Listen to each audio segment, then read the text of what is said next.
रात का समय था। चारों तरफ सिर्फ घना अंधेरा था। केवल एक ही कमरे में उजाला था। उस कमरे में 4 मोमबत्तियां जल रही थीं। एकांत देखकर चारों मोमबत्तियां आपस में बातें करने लगीं। उनमें से पहली मोमबत्ती बोली, मैं शांति हूं। जब मैं इस दुनिया को देखती हूं तो बहुत दुखी होती हूं। चारों तरफ लूट खसोट और हिंसा का बोलबाला है। ऐसे में मेरे लिए यहां रहना बहुत मुश्किल है। मैं अब और यहां नहीं रह सकती। इतना कहकर पहली मोमबत्ती बुझ जाती है। दूसरी मोमबत्ती भी अपने मन की बात कहने लगती है। मैं विश्वास हूं। इस दुनिया में चारों तरफ फैला हुआ झूठ, फरेब, बेईमानी मेरा वजूद खत्म करते जा रहे हैं। यह जगह अब मेरे लायक नहीं है। मैं भी जा रही हूं। इतना कहकर दूसरी मोमबत्ती भी बुझ जाती है। तीसरी मोमबत्ती भी दुखी थी। वह बोली, मैं प्रेम हूं।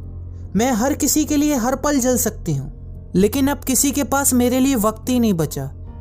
स्वार्थ और नफरत मेरा स्थान लेते जा रहे हैं। आज लोगों के मन में अपनों के प्रति भी प्रेम भावना नहीं बची है।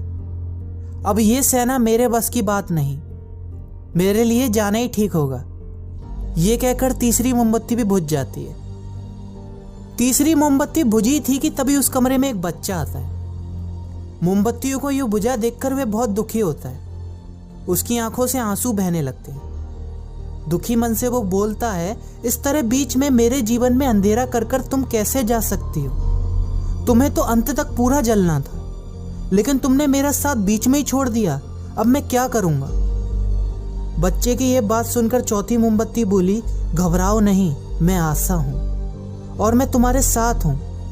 तुम मेरी लौ से दूसरी मोमबत्तियों को भी जला सकते हो। चौथी मोमबत्ती की बात सुनकर उस बच्चे ने अपने आंसू पोंछे, एक मजबूती के साथ खड़ा हुआ और उसने आशा की मोमबत्ती के साथ शांति, विश्वास और प्रेम को दोबारा उज्जवल किया। जीवन में समय एक सा नहीं रहता। कभी उजाला रहता है तो कभी अंधेरा। जब भी जीवन में अंधकार आने लगे, मन अशांत हो जाए, विश्वास डगमगाने लगे और दुनिया पराई लगने लगे, तब आशा का दीपक जला लेना। जब तक आशा का दीपक जलता रहेगा, जीवन में कभी अंधेरा नहीं आ सकता। आशा के बल पर जीवन में सब कुछ पाया जा सकता है। इसलिए आशा का साथ कभी मत छोड़ो।